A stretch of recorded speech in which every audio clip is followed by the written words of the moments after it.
Cara, comunidade, é com grande alegria que nós hoje estamos celebrando São João Crisóstomo, que apesar, às vezes, de não ser muito conhecido, particularmente na Igreja do Ocidente, ele é muito querido e respeitado na Igreja do Oriente. É um dos grandes padres da Igreja do Oriente, ao lado de São Basílio, de São Gregório Nacianceno e o São João Crisóstomo.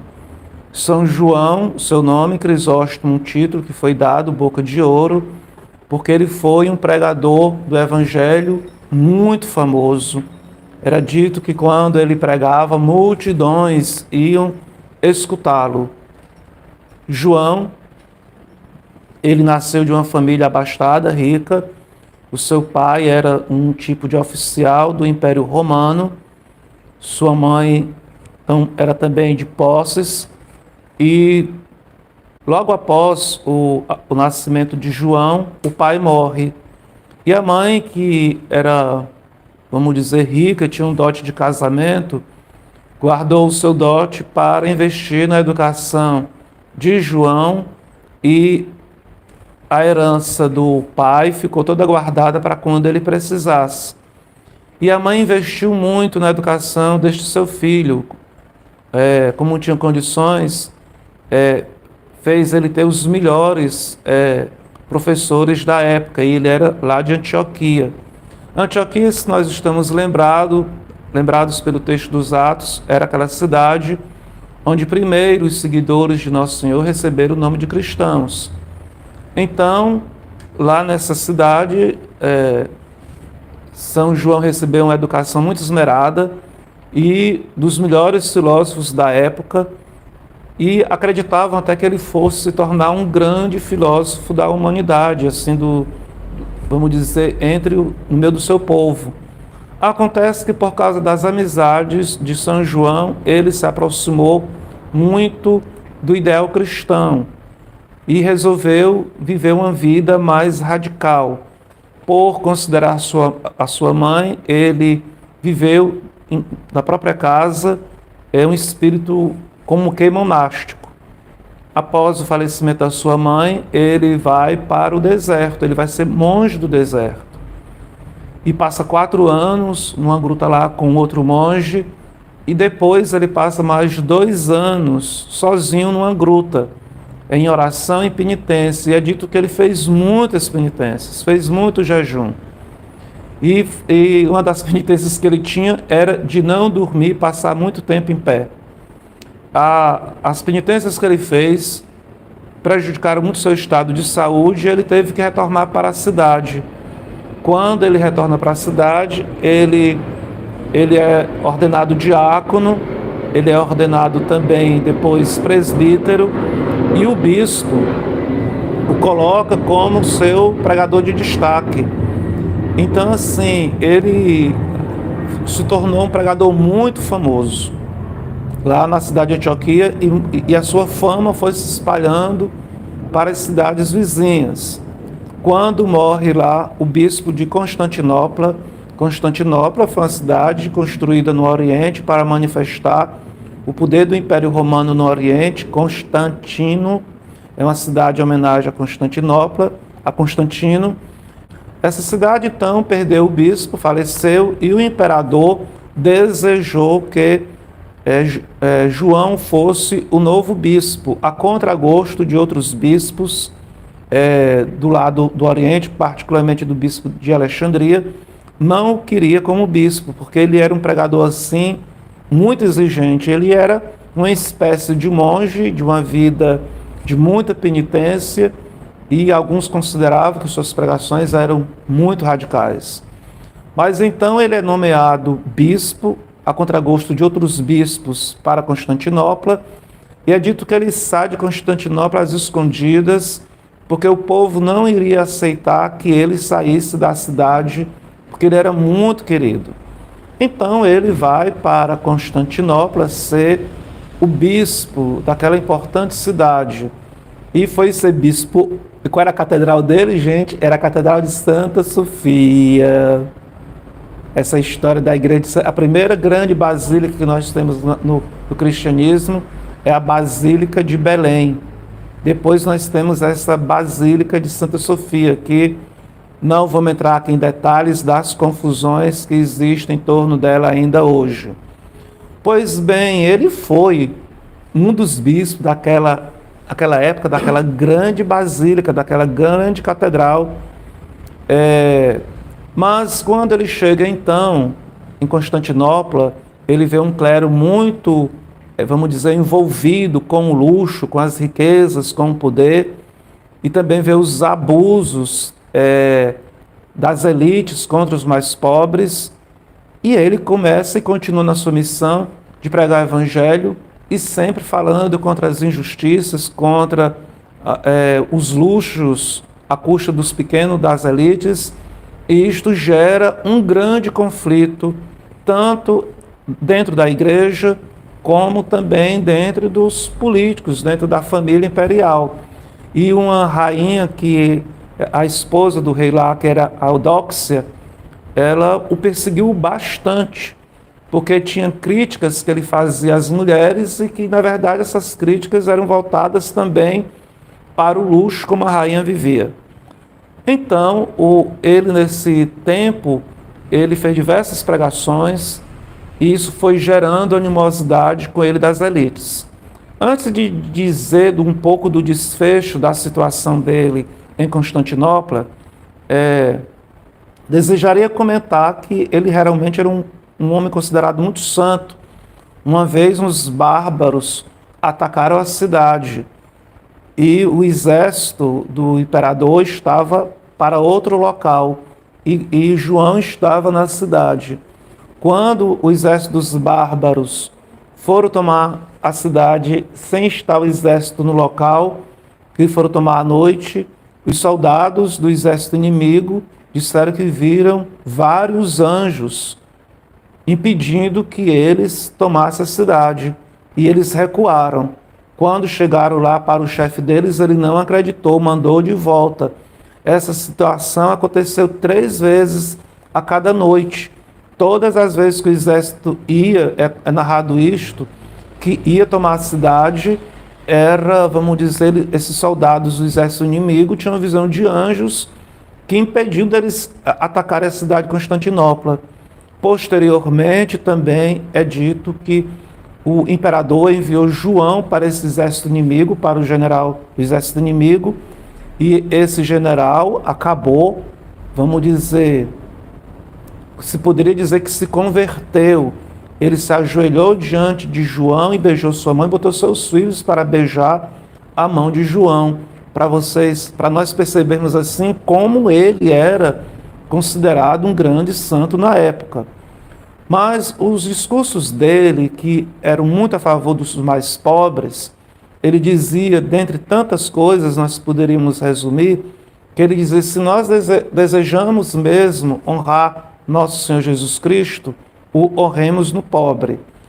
Por isso mesmo, nós escutamos no Evangelho esse texto do juízo final, nosso Senhor dizendo que quando a gente socorre um nu, quando socorre alguém faminto, quando socorre alguém necessitado, nós estamos socorrendo o próprio Cristo. Então, ele frisava muito essa questão.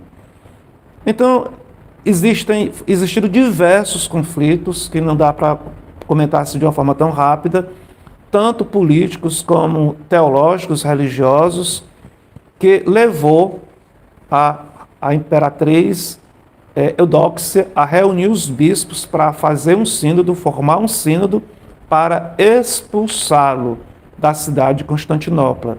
Foi feito um sínodo, então, de bispos só para expulsar o bispo da cidade do local.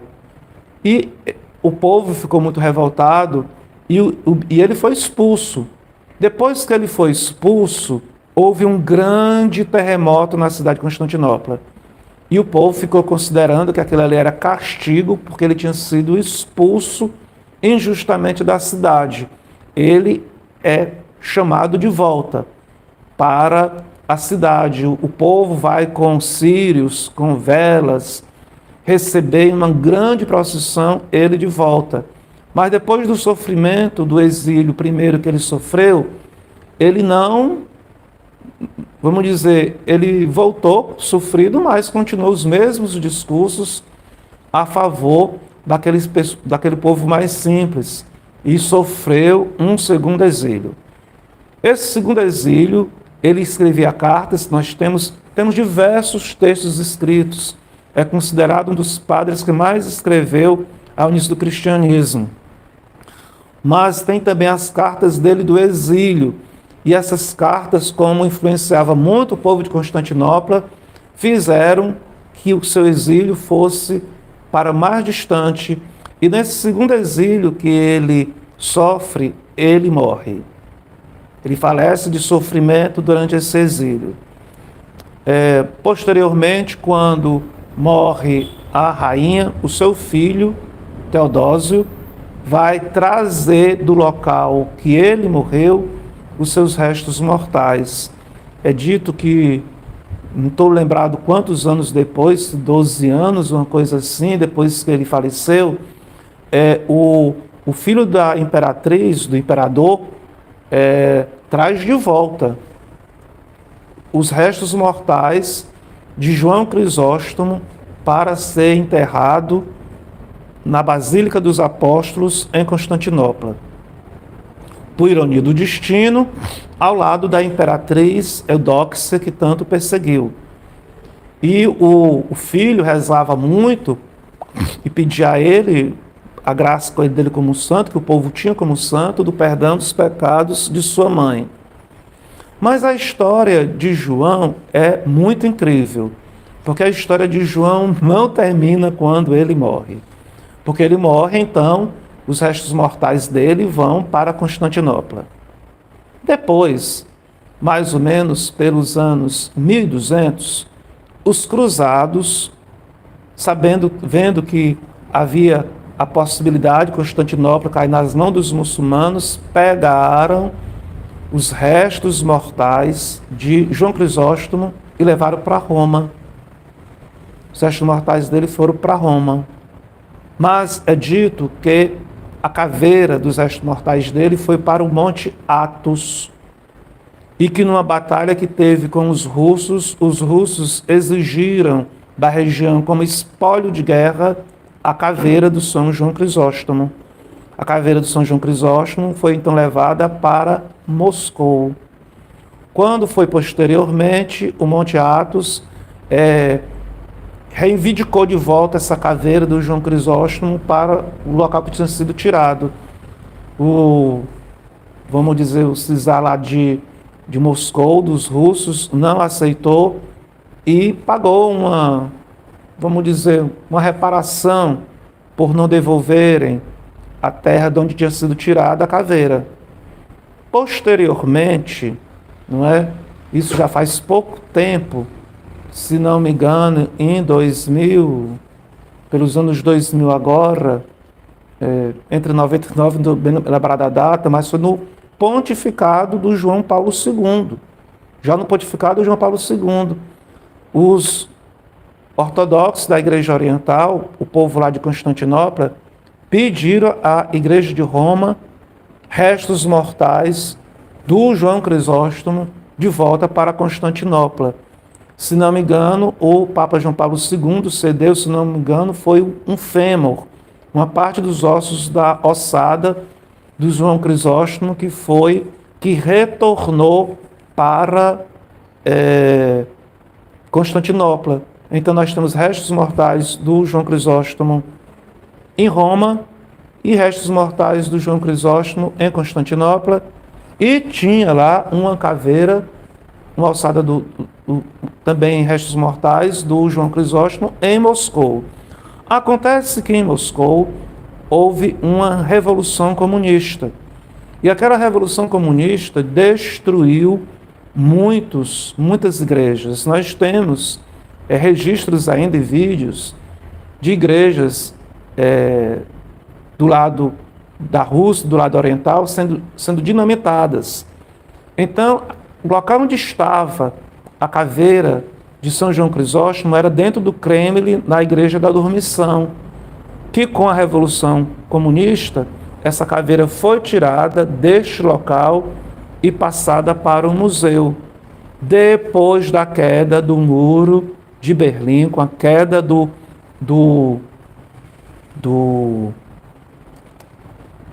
da União Soviética, essa caveira volta, por esse período, ela volta para a Igreja Ortodoxa. A caveira estava no museu e é devolvida para a Igreja dos Russos.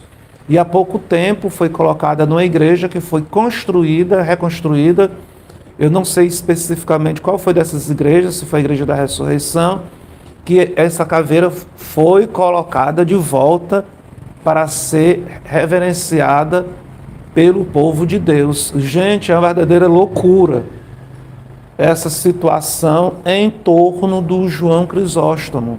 Esse amor, esse carinho, essa atenção que existe ao longo da história para a gente perceber o quanto ele foi e é um santo amado e o seu testemunho, um testemunho muito tenso e forte. Nesse dia que ele na verdade faleceu no dia 14, como nós escutamos, de setembro. Normalmente o dia do santo é no dia da morte, mas na liturgia é celebrado sim nesse dia 13. Então nós estamos diante de um homem que renunciou às riquezas para poder servir o Evangelho, foi um homem profundamente penitente, sofreu diversas perseguições, tanto ao interno da igreja como ao externo da igreja. Ele, mesmo sofrendo tantas perseguições, ele permaneceu firme em testemunhar a fé e o preço que ele teve que pagar foi morrer no exílio por causa das perseguições que sofreu por causa do Evangelho. Quer dizer, ele era um grande pregador do Evangelho, mas colocou em risco a sua própria vida por causa do Evangelho do Senhor. Esse testemunho do João Crisóstomo, ele diz muito para nós nos dias de hoje, porque às vezes tantos conflitos, tanto dentro da igreja como na sociedade, no mundo político, e às vezes a gente acha que são coisas assim que são únicas para nós, mas tantos outros cristãos viveram e procuraram perseverar de uma forma fiel a Deus. Então, nesse dia que nós celebramos este grande santo, que Deus nos dê a graça de ficarmos de pé, fiéis no testemunho do Evangelho, mesmo diante de dificuldades e tribulações, porque nós confiamos que o Senhor estará sempre ao nosso lado e ao lado da sua igreja. Louvado seja nosso Senhor Jesus Cristo.